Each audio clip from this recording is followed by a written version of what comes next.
ఈ రోజుల్లో మన చుట్టూ artificial intelligence, machine learning, deep learning ఈ పదాలు బాగా వినిపిస్తున్నాయి కదూ. కానీ చాలా మందికి ఒక కన్ఫ్యూజన్ ఉంటుంది. ఇవన్నీ ఒకటేనా? లేకపోతే ఒకదానికొకటే సంబంధమేంటి? అసలు తేడా ఏంటి? సరే, ఈరోజు మనం ఈ టెక్నాలజీల గురించి చాలా సింపుల్గా, స్పష్టంగా తెలుసుకుందాం. ఈ మూడు పదాలు వినడానికి ఒకేలా అనిపించినా అవి పర్యాయ పదాలు అస్సలు కాదు. కాని ఒకదానితో ఒకటి చాలా బలంగా ముడిపడి ఉన్నాయి. ఈ సంబంధాన్ని అర్థం చేసుకోవడానికి ఒక చిన్న, చాలా మంచి ఎనాలజీ వాడదాం. రష్యన్ నెస్టింగ్ డాల్స్ చూసారా? ఒక పెద్ద బొమ్మ తెరిస్తే దాని లోపల ఇంకో చిన్న బొమ్మ, దాన్ని తెరిస్తే దానిలోపల మరొకటి, అలా ఉంటాయి కదా. AI, machine learning, deep learning కూడా అచ్చం అలాంటివే. అన్నింటికన్నా బయట ఉండే పెద్ద బొమ్మే ఆర్టిఫిషియల్ ఇంటెలిజెన్స్, దాని లోపల ఉండేది మషీన్ లెర్నింగ్. ఇక అన్నింటికన్నా లోపలుండే చిన్న కానీ చాలా పవర్ఫుల్ బొమ్మే డీప్ లెర్నింగ్. సరే, మన ప్రయాణాన్ని అన్నింటికన్నా పెద్ద బొమ్మతో, అంటే బయట బొమ్మతో మొదలు పెడదాం. ఈ మొత్తం కాన్సెప్ట్కి పునాది లాంటిది ఇదే. అదే ఆర్టిఫిషియల్ ఇంటెలిజెన్స్. ఆర్టిఫిషియల్ ఇంటెలిజెన్స్ అంటే ఏఐ. ఇది కేవలం ఒక టెక్నాలజీ కాదు, అదొక పెద్ద కళ. మనుషుల్లాగే ఆలోచించి తెలివిగా ప్రవర్తించే మషీన్లను తయారు చేయాలనే ఒక పెద్ద ఆశయమన్నమాట. అది చెస్ ఆడటం దగ్గర నుంచి సంక్లిష్టమైన సైంటిఫిక్ ప్రాబ్లం సాల్వ్ చేయటం వరకు ఏదైనా కావచ్చు. ఏఐ అనేది ఒక పెద్ద గమ్యం లాంటిది. ఈ ఆలోచన ఈరోజు కొత్తగా వచ్చింది కాదు. 1956లోనే ఏఐ అనే పదానికి పునాది పడింది. కొన్ని దశాబ్దాల తర్వాత 80s దశకంలో మెషీన్ లెర్నింగ్ బాగా పాపులర్ అయింది. కానీ అసలైన గేమ్ చేంజర్ వచ్చింది 2012లో. అలెక్స్నెట్ అనే ఒక మోడల్ ఫోటోల్లో వస్తువులను గుర్తించడంలో మనుషుల కన్నా బాగా పనిచేసినప్పుడు ప్రపంచం మొత్తం షాక్ అయింది. అక్కడితో డీప్ లెర్నింగ్ అనే ఒక కొత్త విప్లవం మొదలైంది. ఓకే, ఇప్పుడు మన రష్యన్ బొమ్మల్లో రెండోదానికి వెళ్దాం. ఏఐ అనే పెద్ద కలను నిజం చేయడానికి ఉపయోగించే ఒక పవర్ఫుల్ మెథడే ఈ మెషిన్ లెర్నింగ్. మెషిన్ లెర్నింగ్ లేదా ఎంఎల్, ఇది ఏఐని సాధించడానికి ఒక మార్గం. ఇక్కడ మనం కంప్యూటర్కి రూల్స్ చెప్పాం. అంటే ఇలా ఉంటే పిల్లి, అలా ఉంటే కుక్క అని మనం ప్రోగ్రామ్ చెయ్యం. దానికి బదులుగా దానికి వేల కొద్దీ పిల్లుల ఫోటోలు చూపిస్తాం. వాటిని చూసి చూసి ఓహో, ఇలాంటి లక్షణాలుంటే అది పిల్లి అనమాట అని దానంతటా అదే నేర్చుకుంటుంది. అంతా డేటా నుంచే లెర్నింగ్. అయితే ఈ మెషిన్లు నేర్చుకోవడంలో ముఖ్యంగా 3 పద్ధతులు ఉన్నాయి. మొదటిది సూపర్వైజ్డ్ లెర్నింగ్. ఇది మనకు టీచర్ పాఠాలు చెప్పినట్టు. మన ఈమెయిల్లో స్పామ్ ఫిల్టర్ ఉంటుంది కదా, అది దీనికి మంచి ఉదాహరణ. ఇది స్పామ్, ఇది కాదు అని ముందుగా లేబుల్ చేసిన డేటాను చూసి నేర్చుకుంటుంది. రెండోది అన్సూపర్వైజ్డ్ లెర్నింగ్. ఇక్కడ టీచర్ ఎవ్వరూ ఉండరు. నెట్ఫ్లిక్స్ మనకు సినిమాలు రికమెండ్ చేస్తుంది కదా, అదన్మాట. మనలాంటి టేస్ట్ ఉన్న వాళ్లను అదే కనిపెట్టి వాళ్లకు నచ్చినవి మనకు చూపిస్తుంది.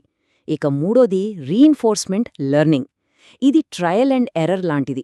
ఒక గేమ్ ఆడుతూ గెలుస్తే రివార్డ్, ఓడిపోతే పెనాల్టీ, అలా తప్పులు చేస్తూనే సరైన మార్గాన్ని నేర్చుకుంటుంది. పావ్లో కుక్క ప్రయోగం గురించి మనం చిన్నప్పుడు చదువుకున్నాం కదా, అచ్చం అదే కాన్సెప్ట్.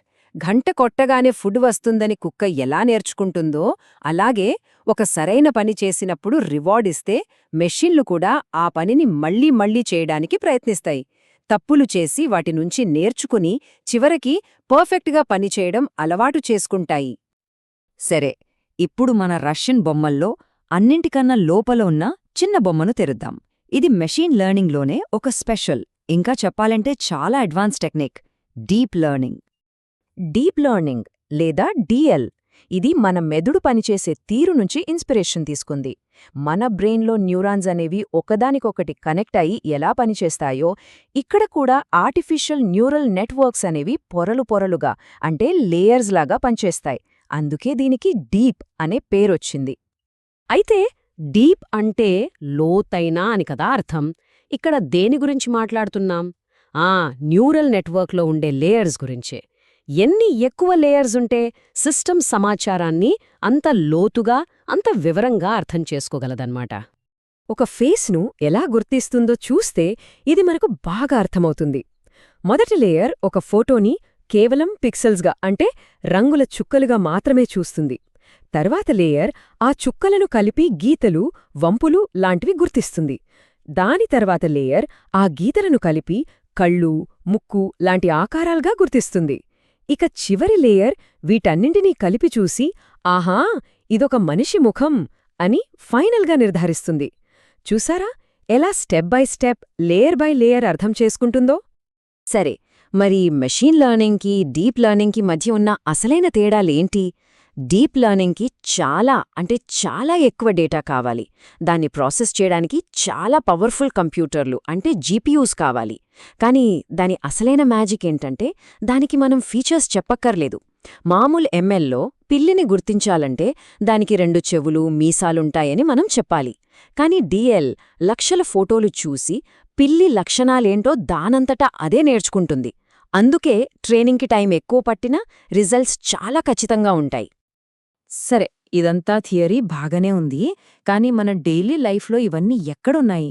మనం బహుశా ఊహించిన దానికంటే మనకు చాలా దగ్గరగా ఉన్నాయి. కొన్ని ఉదాహరణలు చూద్దాం. ఆర్టిఫిషియల్ ఇంటెలిజెన్స్ అనే పెద్ద కాన్సెప్ట్కు బెస్ట్ ఎగ్జాంపుల్ టెస్లా లాంటి సెల్ఫ్ డ్రైవింగ్ కార్లు. ఇక మెషిన్ లెర్నింగ్కి వస్తే ఫేస్బుక్లో ఫోటో పెట్టగానే మన ఫ్రెండ్స్ని అదే గుర్తించి ట్యాగ్ చేయమని అడుగుతుంది కదా, దాని వెనుక ఉన్నది మెషిన్ లెర్నింగ్. మరి డీప్ లెర్నింగ్?